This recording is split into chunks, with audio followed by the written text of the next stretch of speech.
उठाने की आवश्यकता नहीं है। हथियार उठाने के लिए बहुत बड़े लोग हैं, बहुत सारी सेना है। हर बार युद्ध हम कभी ऐसा नहीं हुआ कि इन 4 युद्धों की जिनकी बात जनरल बख्शी साहब ने की है, कभी हम बॉर्डर पे नहीं हारे हैं। देश के अंदर दलालों के कारण हारे हैं। हमने समझौते किए, जीती हुई बाजी को हार में बदल दिया हमने,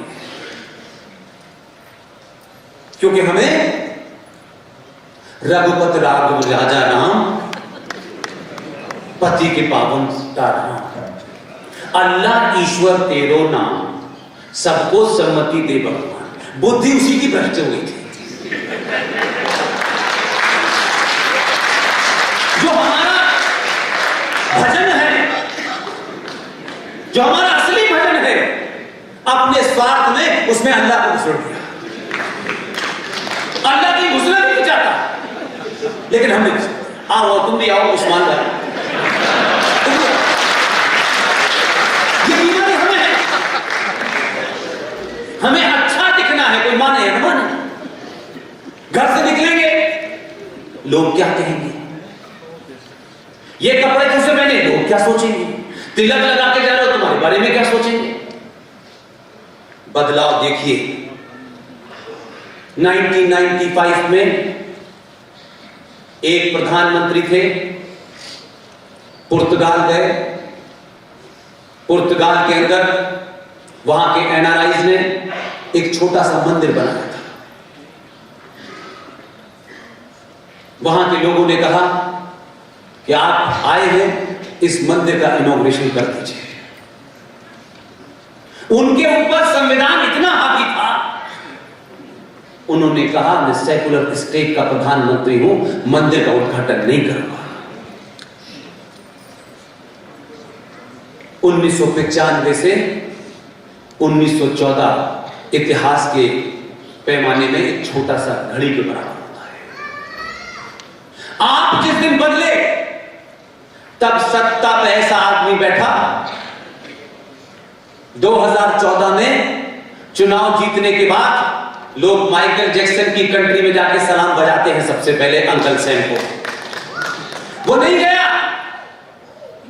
इसलिए जब आपके बीच में कोई आदमी, वो आपकी जाति का है नहीं है, वो छोटा है बड़ा है, वो क्या पहनता है वो क्या खाता है, ये महत्वपूर्ण नहीं है, वो राष्ट्र के लिए क्या करता है यही महत्वपूर्ण है बस।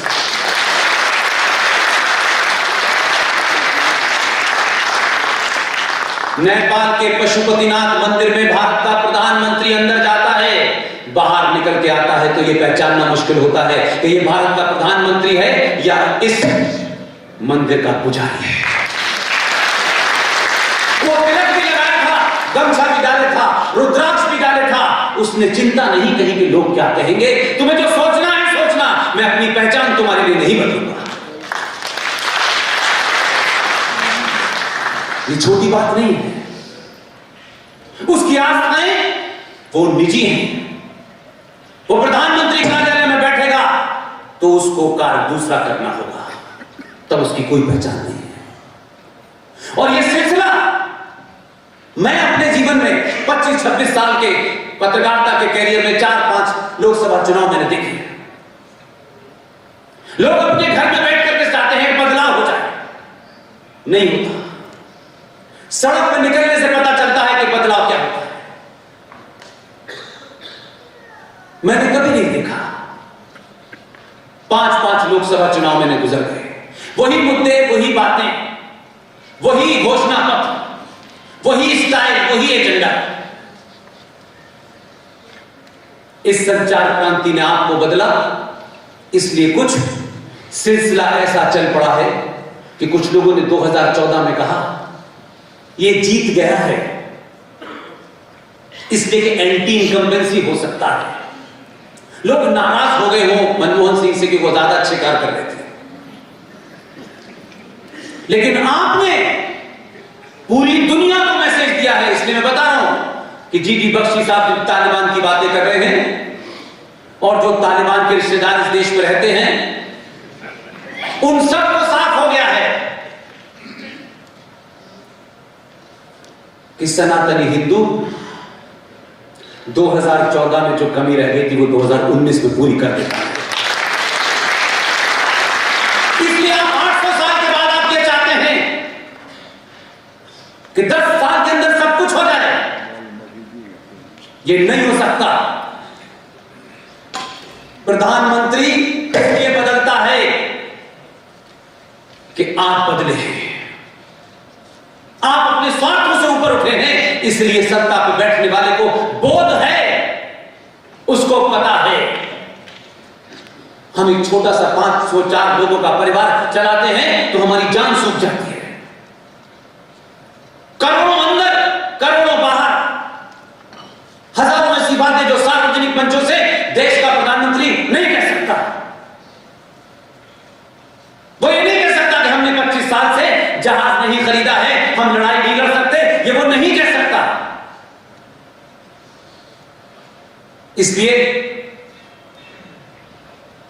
उसके आने के बाद मैं सिर्फ जिन मुद्दों से मैं आरएसएन जीडी और मेरे जैसे तमाम 10-15 लोग इस देश में जो दिन रात यही काम कर रहे हैं। अगर 71 साल का आदमी बनारस में ऐसा लग रहा था जीडी बख्शी साहब के बोलने से कि 71 की बहुत शुरू हो गई है, हर बात में ऐसा लगता था कि एक गोला बाहर निकला। ये आज के युवाओं के लिए प्रेरणा की बात है कि आपके बुजुर्ग 25 साल किसे कह रहे हैं करो।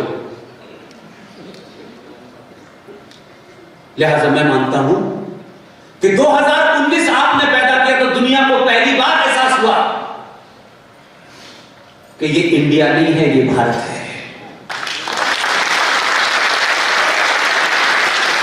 ये वो भारत है जिसे दुनिया आपको देखती है, जिससे पूरी दुनिया में आपकी यश पताका फैली हुई है, पूरी दुनिया में आपका गुणगान होता है।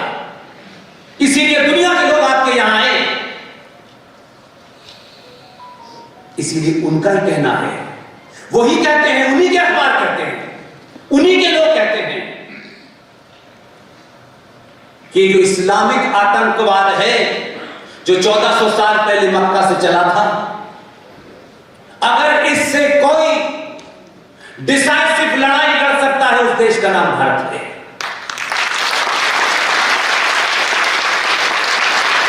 इसलिए आप इस बात की चिंता न करें कि जब वो मंचों से कहता है सबका साथ, एक लाइन और जोड़ देता है जिसकी वजह से कभी कभी आप लोग नाराज हो जाते हैं, उसे किसी का विश्वास नहीं देता। वो आपसे कह रहा है आप पीछे तो खड़े रहिए, अभी तो बहुत सारी चीजें पलटने वाली हैं। मेरी और आपकी जिम्मेदारी है, ईमानदारी के साथ जिम्मेदारी है कि हम सत्ता की दौड़ में और सत्ता की पद में लाइन में न खड़े हों। विष्णु शंकर जैन मेरे छोटे भाई की तरह है, मैं इनको कभी नहीं जानता। आपने मथुरा में जो ईदगाह बना हुआ है उसकी एक अर्जी मथुरा के सिविल कोर्ट में थी। शाम को इंग्लिश के टेलीविजन पर डिबेट में बैठे थे। इनके तर्क, इनकी रेफरेंस, इनके फैक्ट, वो जो आया है हैदराबादी बिरयानी वाला, उसकी समझ में नहीं आया। एक जवाब विष्णु शंकर जैन के तर्कों पे नहीं दे पाया।